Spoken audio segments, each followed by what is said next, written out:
pissed off group of people that were tired of the really soft, really dishonest message that was going on out there. And we didn't care. We were just ready to eat people alive. When we're in Slipknot, literally, it's like a cold. And like when we're all together, there's nothing like it.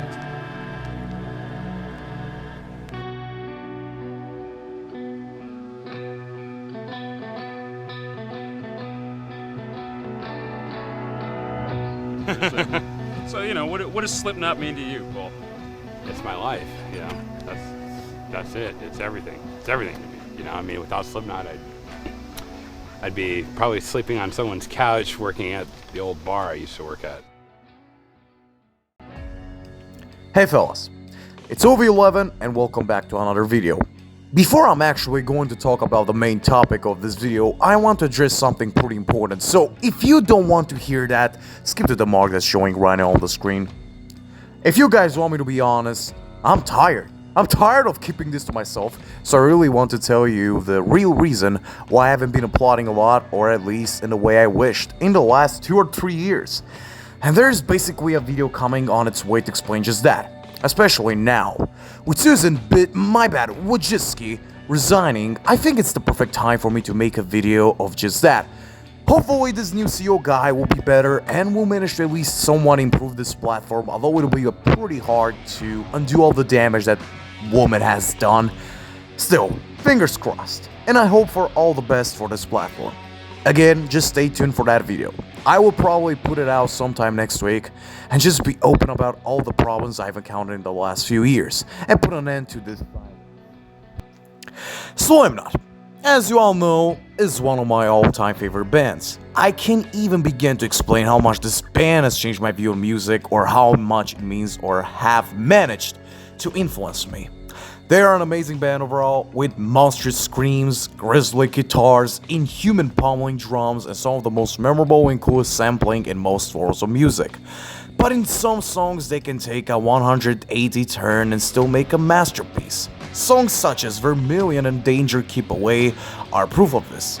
Still, even a band such as great as Slipknot can put out a few duds. Unfortunately. So in this video, I'll try to change my usual format of tier list and just go ahead and make a top 7 Slipknot albums video. I will rank all their albums from the self-titled album from 1999 up until the latest album which dropped out last year, The End So Far. We will not include demo albums such as MFKR or any other type of media. Only the 7 studio albums. So let's just jump right into this.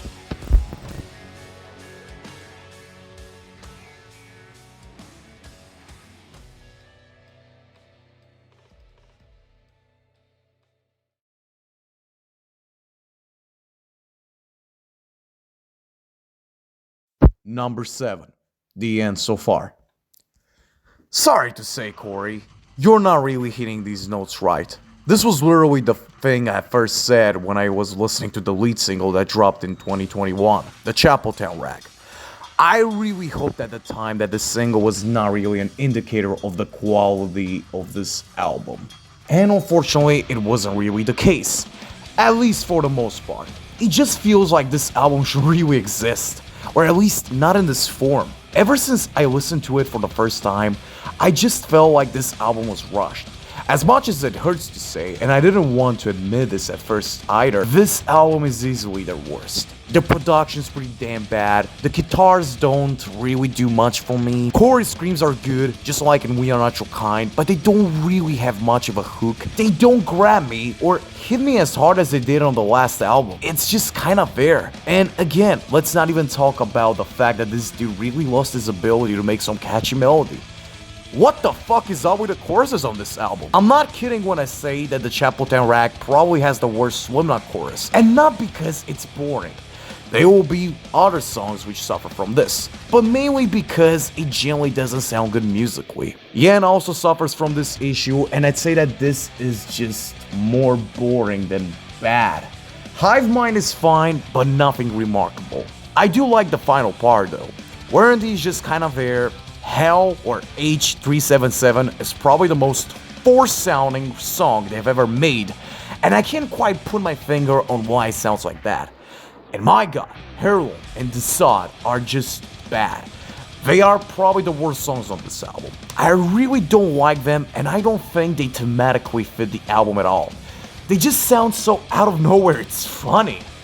And I'm not gonna be that guy and say that, oh my god, it sounds like Stone Sour. Why is Corey being so melodic and singy? It doesn't make my penis springy.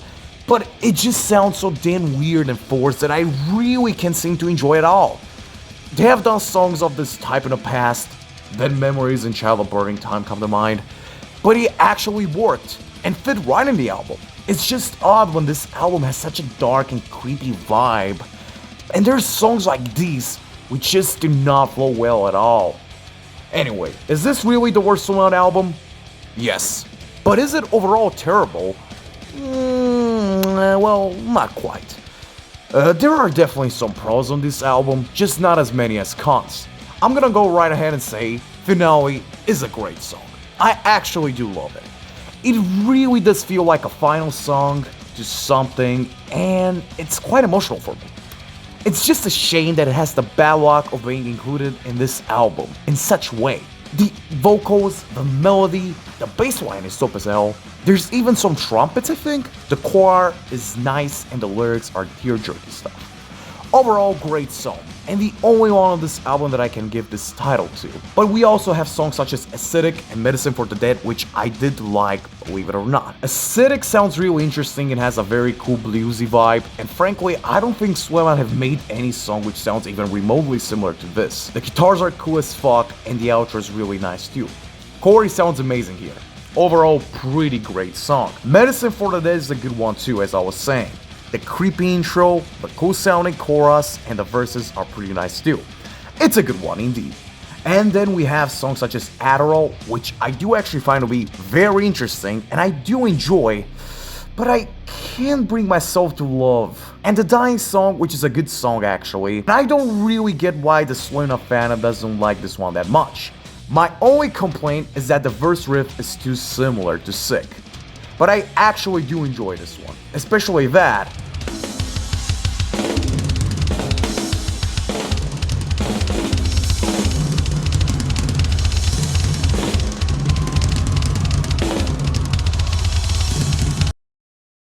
This one has a super catchy chorus.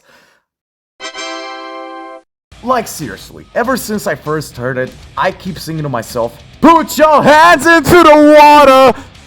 So, yes, I do like this one too. The mini solo before the chorus is sick, not gonna lie. Now on some other positives, I do like the fact that we can hear more of Sid and Craig on this album than we have in a long time. The problem is just that they're too buried in the mix, and frankly, they don't make a very big or interesting turn as they have on all their albums. We don't get any cool scratching or sampling like we did on Surfacing, for example.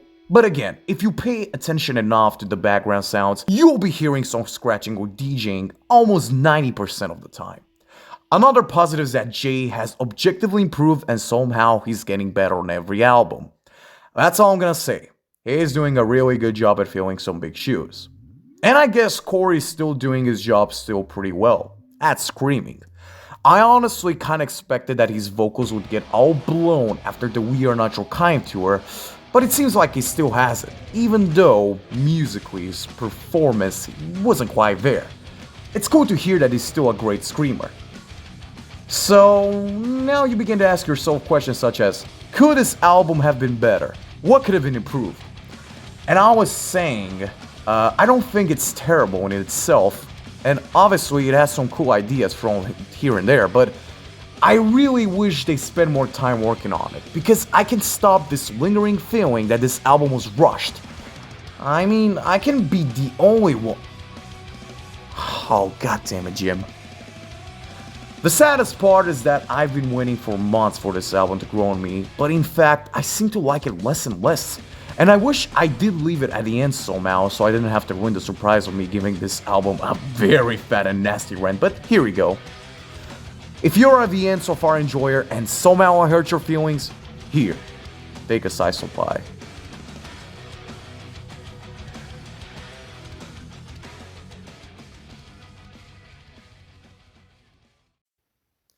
Number 6. All Hope Is Gone.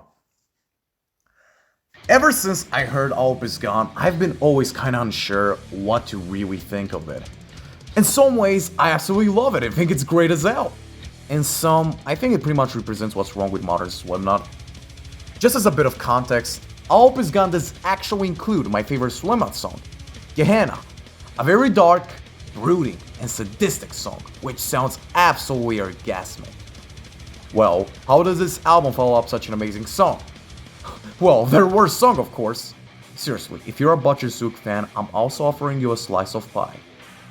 Because I don't fucking know how you can like this piece of shit.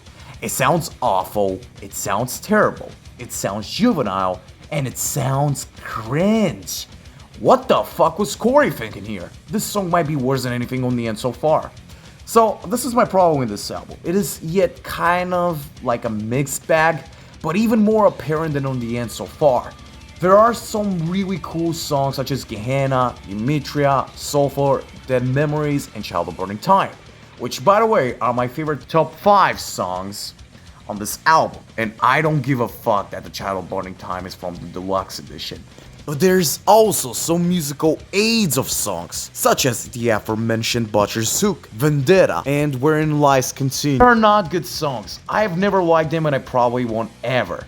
Still, this album is definitely better than the end so far, for many reasons. The production is definitely better here, although it does sound a bit overproduced at times. There are some of Corey's best hooks and vocal lines here, some of the best guitar work Mick and Jim has ever put out, and although this isn't more relative to the album, but rather the whole band itself, the fact that this was the last album with Joe and Paul definitely means something to me. It is indeed a shame that it had to be this way, but unfortunately, this is just how it is. It definitely makes me wonder how Slipknot would have turned post All Hope Is Gone if Paul never died, or if Joey never left. Overall, this is a good album, but there's truly a lot of things that could have been improved. But it's also true that the band wasn't in the best place while this album was being recorded, especially regarding Joey, unfortunately. I mean, just to prove how valid this statement is, these guys were recording 2 different albums at the same time. And by the way, Clown has been talking about that certain album for years that'll be out sometime, but yet it never happened. Oh, you piece of fucking shit! With this being said, All Hope Is Gone really cemented its place as being a very memorable Slipknot album for better or worse, while also being their most commercially successful album up until this point, thanks to singles such as Psychosocial and Snuff.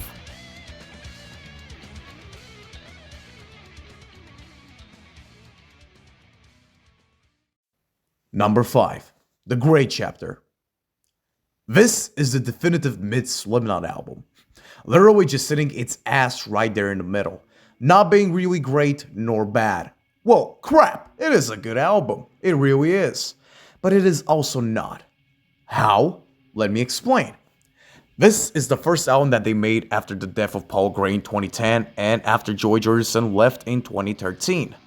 Obviously, this wasn't a very good state of Slipknot. Losing 2 key members and also founding members of the band who are not only super talented but actually contributed to most of the songwriting, it was and still is a very important moment in the band's history.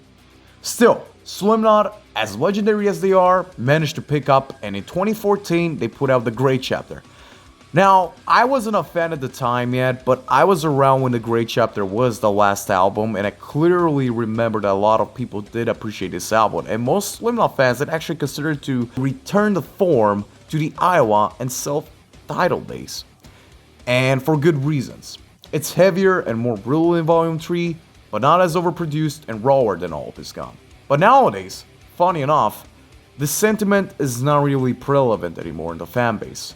I don't really know why this is, because if I'm being honest, this album is holding up fairly well even now.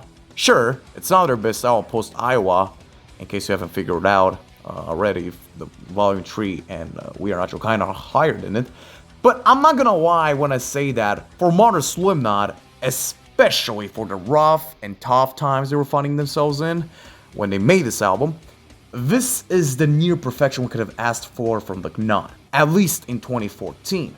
Obviously, the Gray from the title being a reference to Paul Gray We can feel their pain and anger in losing one of their brothers throughout the album, which is one of the reasons why I love it. For the most part, this album is really just real and very emotional. And this was especially needed after an album like Hope Is Gone. In fact, this might have been their most emotionally engaging album since Iowa, because the anger and pain was genuine in this album. Now, I'm not saying that other albums are fakes when there's some BS like that, but come on, just put yourself in their shoes and try to make an album in such circumstances. But again, it's pretty obvious that he and Joey are missing, at least songwriting-wise. This has played a huge factor on the album, unfortunately. Although we have some really great and amazing songs such as Sarcastrophe, The Devil and I, Kill Pop, and The Negative One, with some other pretty good songs such as AOV, Skeptic, Custer, and Goodbye, mainly because it was a tribute to Paul and less so musically. This album does include a bunch of meh and awfully boring songs, which is okay. Nomadic is fine, the guitar solo is actually pretty cool, but man, the one that kills the least is definition of boring. Seriously, they need to update the Oxford book and add this song in there. It's been a while since I last heard it, but at least I do remember something from Butcher Zook, although it was terrible.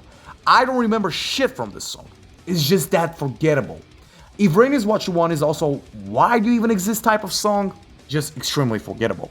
Well, again, this album doesn't have no vendetta or heirloom level of bad, but just some extremely boring and meh songs. On a side note, Corey's vocals here are kinda worse compared to Hope Is Gone, unfortunately. They just sound like a much weaker version of the Iowa scream, but this wasn't meant to be for too long. Hehe. Oh, by the way, some other positives being that Jane Weinberg is a new drummer of Slipknot and that he's doing a good job. And this also applies to Veenman, the bassist. And that this is indeed a return to form to earlier Slipknot, featuring a more nu metal style compared to the modern metalcore or groove metal style that they had on All Hope Is Gone. The Great Chapter is indeed a comeback album in many ways. It was better than All Hope Is Gone for multiple reasons, and it was the beginning of a new era of Slipknot. One that showcased that no matter what happens, they will keep pushing forward and keep doing the thing they love the most: music. And although The Great Chapter was more of a tribute to the old Slipknot, kinda sticking to their roots, their next album expanded on this with them pushing the boundaries of what they could do, being more experimental and less conventional. And oh, speaking of the devil...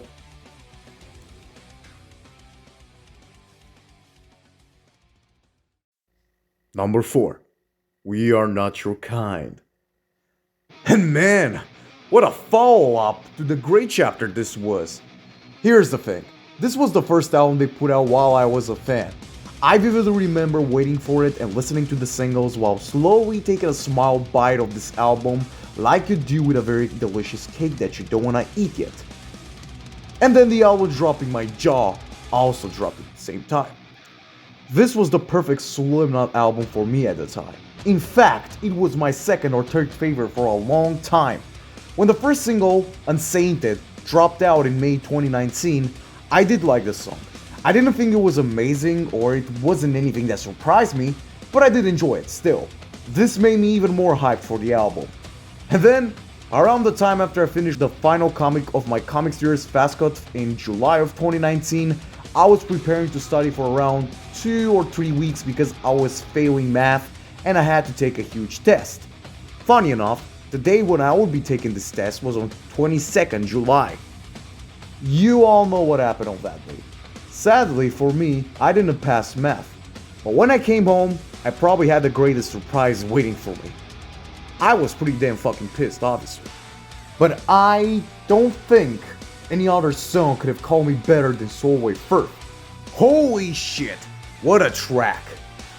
This is still my favorite from this album, not only because it sounds absolutely sick, but also because of the personal feelings I have tied to it. It just was the right song at the right time. And frankly, it is the Knot's best song in the 2010s. Then the album drops out on 9th August 2019, and I was really having my time.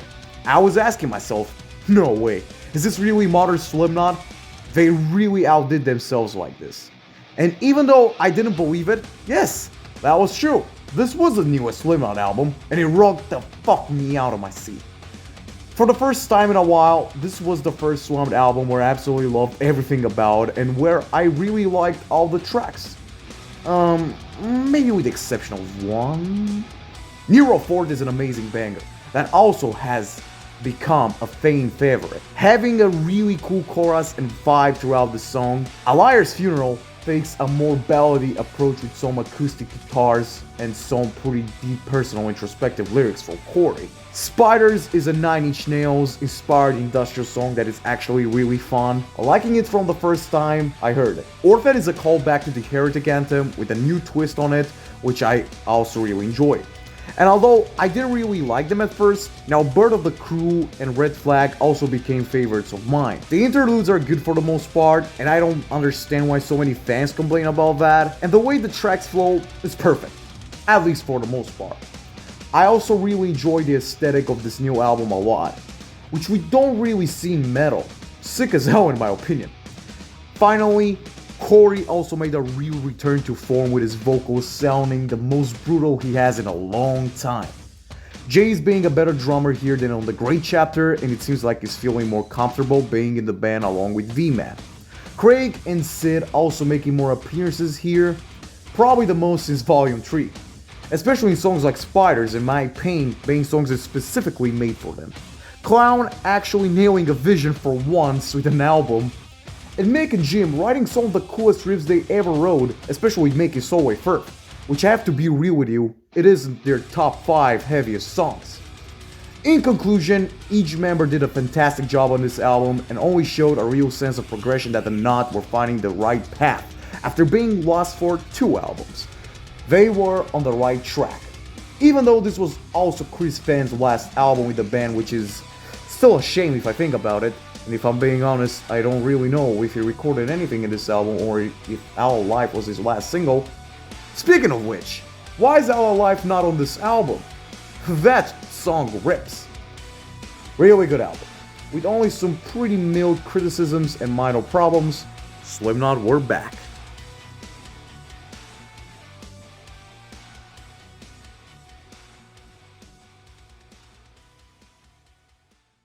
Number three! Volume 3, The Subliminal Verses.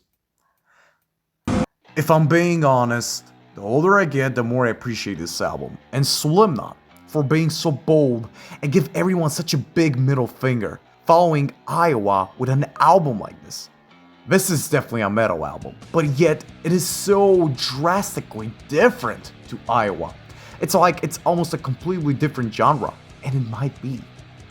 Now obviously, I wasn't around when this album dropped out. Frankly, I was too busy giving my mom cramps while I was in her room.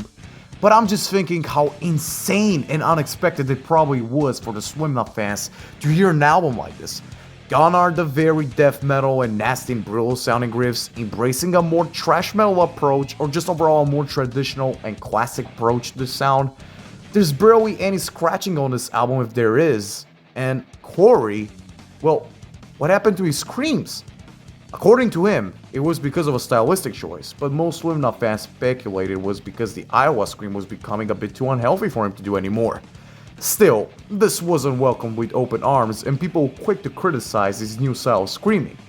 Personally, I don't have a strong opinion about it, but I do like that it does sound kinda deranged and crazy at times, but this also makes me wonder, didn't this scream also play a role in him fucking up his voice as well? I mean, it sounds kinda hard to do, but I digress. Another thing about Corey on this album is that he remarkably didn't cuss, aside from saying bitch on Duality, as far as I can tell. Or maybe does a retarded welcome count as well? Not very PC of me, I guess. Also, he got super melodic on this album like never before on a Slipknot record, and he showed to the world that he can sing very well. But again, this wasn't a very liked thing by most Slipknot fans. They were quickly turned off by the very melodic, trad metal and different approach they had here. But one fact cannot be undisputed. This album definitely showed that Slipknot do not like repetition too much and that they can also do more than one style of music. This is frankly a 10 out of 10 album. With my only personal complaint aside from some minor issues that the production is pretty, well, how to put it, not so great. Although Rick Rubin is a legendary producer, even band members such as Corey himself have been pretty vocal and open lately about Rick being kind of a not so legendary producer, at least not in the last few decades. Seriously, if you pay attention and listen to this album closely and compare it to an album like Iowa, you will hear a drastic difference. And honestly, I really think an album like this needed a little more clean production, not this loud and muddy. But again, aside from this little problem, for me this album was just awesome. It was a breath of fresh air after the darkness and bitterness that was present on Iowa, with the band being reborn and taking a more different direction. Which makes me wonder, what if they actually expanded on this experimentalism, if that's how you say it, of this album instead of making a poppy metal album like All Is Gone? Something like a combination of White Pony, The Gathering, Ulver, and their core sound. But hey, this is just what I think, and it's a nice what-if scenario to speculate. After all, Slam is Slipknot and they do whatever the fuck they want. I mean, the fact that they dropped this album after Iowa when nobody was expecting to and nobody knew how to predict on something like this is what it makes it so great. The entire album is amazing. There are no meh or below songs. Okay?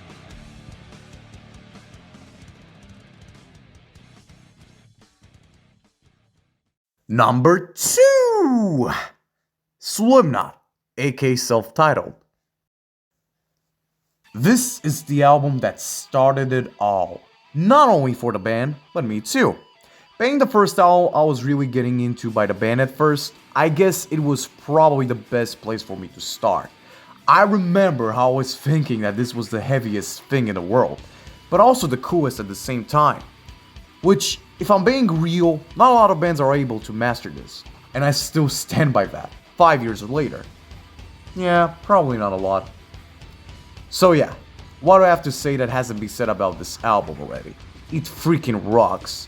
One of the best, not only new metal, and not only metal, but music albums in general out here. This really did change the game for me and kinda blew my mind with what heavy music really could be about. Songs like iOS, Surfacing, Purity, Scissors being my absolute favorites, and will probably remain so forever. But don't let this fool you. Just like the album before this entire record is full of amazing or at least great tracks. There's not a song you should skip. Corey's deranged vocals, Mick and Josh down to new metal influenced riffs, Joey George's impeccable drumming, Sid and Craig having their best moments on this album, in particular creating and emanating a very creepy and horror-esque atmosphere, and the entire band just being hungry, wanting it all. It was everything or nothing. This album is certainly a classic, and if you haven't checked it out, this is gonna be the first time I'll be insisting. I don't really care who you are. What are you waiting for?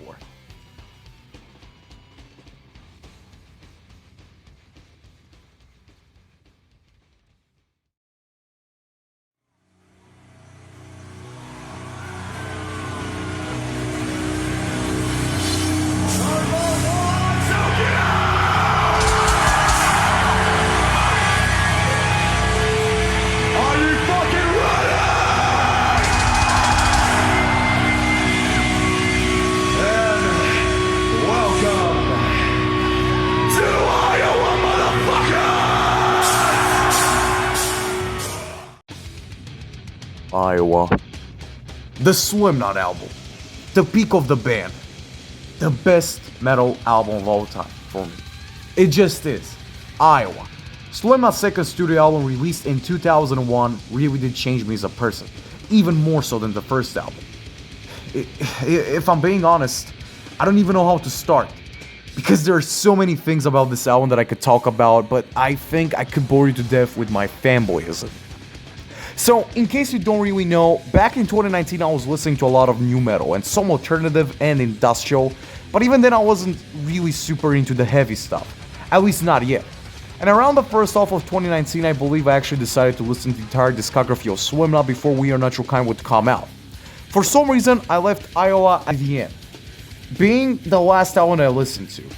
All I remember is that for weeks straight, this was on my rotation. Sure, I didn't know about songs like People Equal Shit, The Herefing Anthem, Iowa, The Song, Gently, and The Shape. But after giving the entire album a shot and listening to the entire piece in a sitting, I realized how amazing this album is. It is fucking brutal. And I was feeling a bit scared at first, if I'm being honest.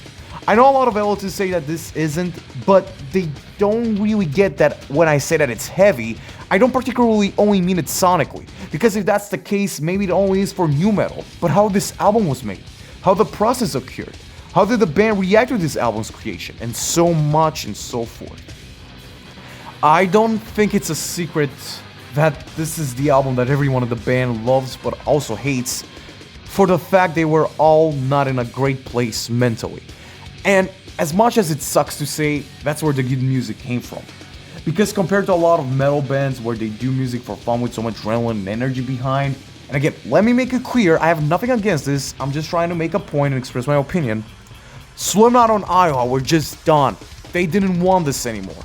After the first album, turmoil in the band was already high, and some didn't even participate in the writing process until much later. They really hated each other, and it was apparent on some footage caught on camera. It just wasn't a great time for them. So, with them being divided like this and feeling such negative feelings towards another, then how? How did this album come out to be so great? At least for me. Aside from the fact that sound-wise, it's a very great album with some amazing production by Ross Robinson that sounds extremely fresh more than 20 years later, and I really mean it, and it is indeed a major step up from the self-titled. And also being a mashup of a lot of styles outside of metal, but even within, combining death metal, thrash metal, new metal obviously, hard rock, and so on. I mean, listen to the horrific anthem tell me that it isn't the closest of being a death metal song, while still being new metal. But again, this is not the main reason. It's the pure emotion. And as I was saying while talking about the Great Chapter, this is their most emotional album along with it. But it is indeed a different type of anger, one that was not caused by loss, but by just simply hating life, by not wanting to be here. And these feelings are genuine, especially coming from Corey, who has a voice in this album, through his lyrics. Just listen to most of them and you'll see what I mean. It was just a mess. For everyone's lives included in this album, it was painful. But I think that's exactly what the band was wanting, and I believe they just wanted to keep it real. It just happened, and that's how Iowa was born. A legendary music album that goes beyond music and really shows what could happen to the minds behind it if they find themselves in the wrong circumstances.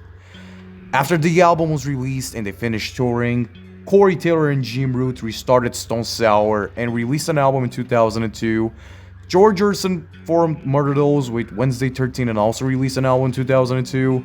And around half of the band were in their respective side projects, because Slipknot was getting too much for them.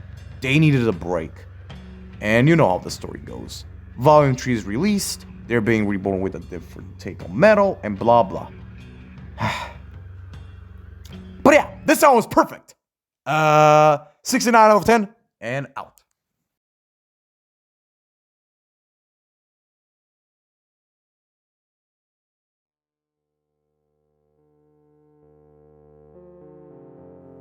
Alright guys, so we reached the final part of this video, the end, where I'm basically just gonna sum up some things. And by the way, in case you probably haven't figured out already, most of this entire video was basically being recited after a script that I write, so it was basically not me just spitting out everything on the moment. Spit it out!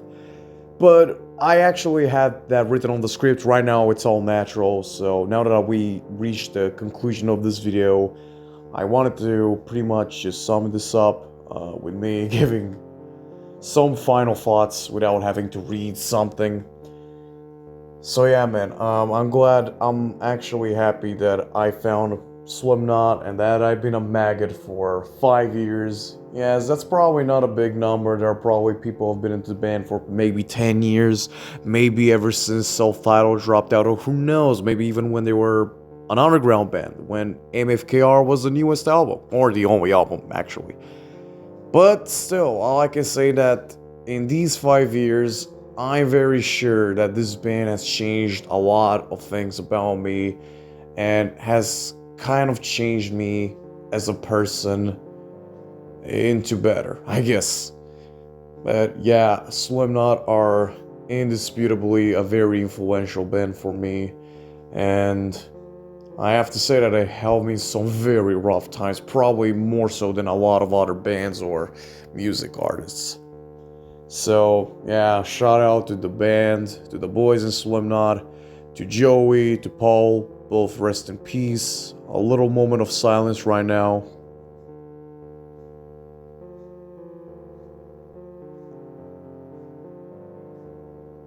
Again, rest in peace, boys.